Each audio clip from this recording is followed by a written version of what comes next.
Hi, I'm Don Hunter, CEO here at Hague Point. Hope you're doing well. Spring is here and we're having a great time.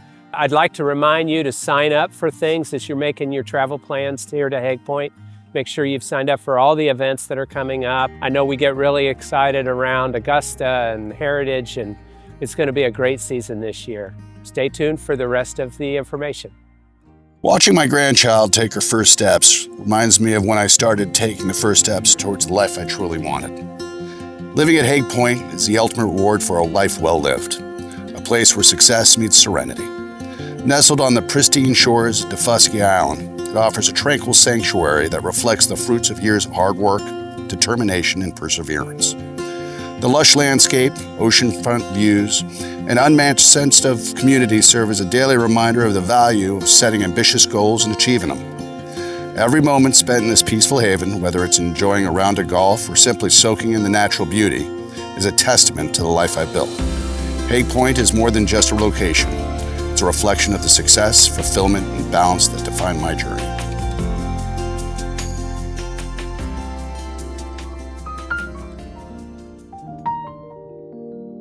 Hey, it's Laura Lee again. Listings and Libations with Laura Lee. I'm so excited to be joining you again to share with these listings and these drinks. Hague Point Real Estate is certainly taking off this spring, so we're excited to have another segment here at 10 Front Light Walk. It's a beautiful home located just across from the water. Fabulous views, you're gonna see all of them. It's just a great house. So this house inspired me by a unique feature that you probably wouldn't even think about, but it has the most awesome dog wash. So what better than a salty dog? Are you ready? Salty dogs are pretty classic around here. Really good drinks, especially with the sun shining. Who doesn't want a nice, refreshing cocktail to enjoy with this weather? So it is gin, which this gin, I mean, you can choose any gin you'd like. Gin has so many different floral notes and that sort of thing, but this is just my favorite gin. It's just Hendrick's. So you do a little bit of gin. Again, you remember if you saw my first segment, I do not measure. I go by looking. A good grapefruit juice. This one's a little special. It's a sparkling pink grapefruit juice. It's just my favorite. You don't have to do something as fancy or, oh, well, this is Daufuskie and I just got out of my golf cart and therefore it was shook up. So we're good now. Sorry about that. All right, so just add your grapefruit juice. And while I'm doing this, you guys know I said a garnish. I want to share a little bit more about this house. It is a great setup. It's 4 bedrooms, 4.5 bath. The primary is on the main level, which people like. We have a lot of porch space, but just a great house. So had to share a little bit of that. So here's my garnish. You shake it up and let's go enjoy this cocktail with a view. Okay, are you guys ready? There's nothing better than taking a sip of the cocktail with this view by the pool. Oh, it's so good. Guys, how could you not enjoy a salty dog cocktail on this fabulous porch? This porch has 1,800 square feet of screened in outdoor indoor living. Of course, the salt heated pool with spa overlooking a pond, the Calabogie Sound. The beach club is right in the background. Harbor Town's right over there. Hold on. I mean, what could be better? Okay, guys, I don't know what gets me more excited. This view or this cocktail or both. It doesn't get much better than this. This house is such a unique property. I hope you have maybe some friends or family, or if any of you are interested, just please contact me. Would love to show you the property and hopefully this could be yours. Cheers. Hey everyone, it's Mitchell, and I'm standing in the new location for massage therapy. It is located on the first floor of the clubhouse. This location is completely private, and it's directly across from the ladies' locker room with quick access to the men's locker room as well. So as you can tell, this is a much larger space. It's more warm, more inviting, and it's gonna be a great new spot for our massage therapy. So everything else is the same. You sign up online, you can go with 3 weeks in advance, but just know that this from here moving forward will be our new location for massage. Also, a reminder, on April 11th, we're having our bocce semifinals and finals down the bocce courts. We're also gonna have a party on the lawn at that same time. So even if you aren't participating in the tournament itself, we still invite you down to have a good time and cheer on the competitors. So come on down to the bocce courts and join us for light snacks and a member charge bar. See you there. Hi, I'm Isaac with the Facilities Maintenance Department here for some exciting news that are happening here at the mansion.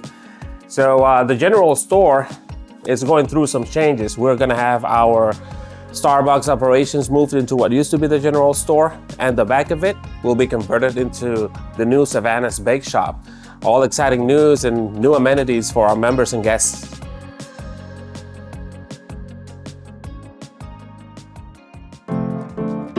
Hello, Hake Point members. Michael Clark here, your Food and Beverage Director. Very excited. We have Masters Week coming up, and we have Craig Nienhuis performing at the Beach Club deck on Saturday night, April 12th. Be sure to register for that. That will be a sold-out event. The following week, we have the Foundation Golf Tournament, and there's still room available for that. Please register and join us for a fun, exciting time with a party at the Beach Club deck to end the golf tournament. And of course, one of the most exciting weeks of the year is Heritage. We have a series of events planned just about every single day, so please make sure that you register for all those Heritage events. And Easter ends that week, so Sunday of Heritage Week, we have our Easter brunch. And that Saturday, we have our Easter egg hunt and fun games on the Tabby lawn. So please get online and make sure you register for all of those fun events for you and your family. All right, Jay Garrick here, your Director of Golf, here to talk to you about a special device we have here at Hake Point to help you with your golf swing. This unit is called the TrackMan, as you see down here on the ground. TrackMan is used on the PGA Tour for those players to gather information about their swings. So from a swing analysis standpoint, we can find out your launch angle, your spin rate, the angle of attack, and something called smash factor. Also, what it does, using dual technology, radar technology, is we can now look at putting strokes. We can see your tempo, we can see the angle of the face. All these things that we utilize to correct your swing and or putting stroke, we have at our disposal. Please stop by the golf shop. You can see Wes Lefevre, our golf assistant, and he'd be glad to help you set up a appointment. And also we have a scheduled clinic for TrackMan every week. Please come by and see us. We enjoy seeing you out. Have a great day. Hi everyone, welcome back to the Equestrian Center. I'm Marlene Mikowski, the Equestrian Director, and today I'm here with our trusty steed, Indy. I'm going to take this time to show you how you would approach and halter and lead a horse into the barn, so that when you come for your ride or your saddle club session, you know exactly how to get your horse out of the pasture. So when you approach a horse, typically you want to walk up kind of on the side, almost diagonally. Remember, horses have some blind spots directly in front of them and directly behind them. So if you walk at them straight on, they just might not see you coming. So it's important you approach from an angle so that you can catch their eye and get their attention. And anytime you are around horses, it's important you don't want to yell, you don't want to run, you don't want any sudden movements or shrill noises, as that can spook a horse. So when you approach your horse in the pasture, the first thing you do is you have your halter and your lead rope with you, as that's how you'll lead your horse to and from the barn.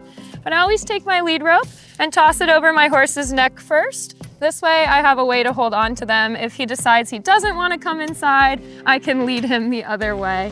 So I take my halter and I start by sliding it over his nose first and then over the ears. You always want to buckle the halter. This clip always buckles on this round ring right here. It's important to buckle this in because if they shake their head, the whole halter can slide off, or sometimes this clip can swing up in just the perfect way that it hits them right in the face, and that's really uncomfortable. So safety first, you always clip your halter on your horse. When you're ready to lead your horse, you always stand on the left side. This goes back to nature and instinct a little bit, but when a baby is born, their mother is always on the left side. So that is why we do most things from the left side of the horse, as that is just comfortable for them even when they're young. So when I lead my horse, I always have my right hand directly under their chin, as moving the head is typically how you steer the horse. And then I have the lead rope in the rest of my hand. Notice how I have it folded over itself rather than looped or wrapped around my hand, because if it gets like this and my horse goes one way while I'm trying to go the other, I don't want to get dragged behind them. So I make sure that I always fold my lead rope over, keep my right hand under their chin, and then when you start walking, your horse should start walking too. And that's how to halter and lead a horse. So I hope to see you in the barn soon so that you can try it for yourself. Hi everyone, Mark from Racket Sports, head racket sports professional here at Hague Point. We have a new pickleball season starting. It'll be the men's 3.5 doubles. That'll be starting up soon, so if you'd like to be involved, please let me know and we'll see about getting you on the team. There'll be practices on 2 days per week, and the matches, I'm not exactly sure what day and time we'll have, but it'll be much like last year. A little something about practice for our teams. If you're really looking to improve, you kind of want to set your practice session up in thirds. If you want to really improve on a drill and you're playing for an hour and a half, you want to do 30 minutes of play and you want to do a full hour of practice, meaning a stroke or a strategy to improve your skills. If you want to practice more in the way of match play, you still want to spend about 30 minutes working on a skill and then play for an hour. I do the same with tennis. I've done the same with many other sports. The pros generally spend 80% of their time working on what they do well. Then they'll split the other 20% up into 10% on a new skill, 10% on a weakness, or 80% on what you do well, and 20% on a skill or a weakness. And that's how you win matches, because you always want to be practicing what you do well.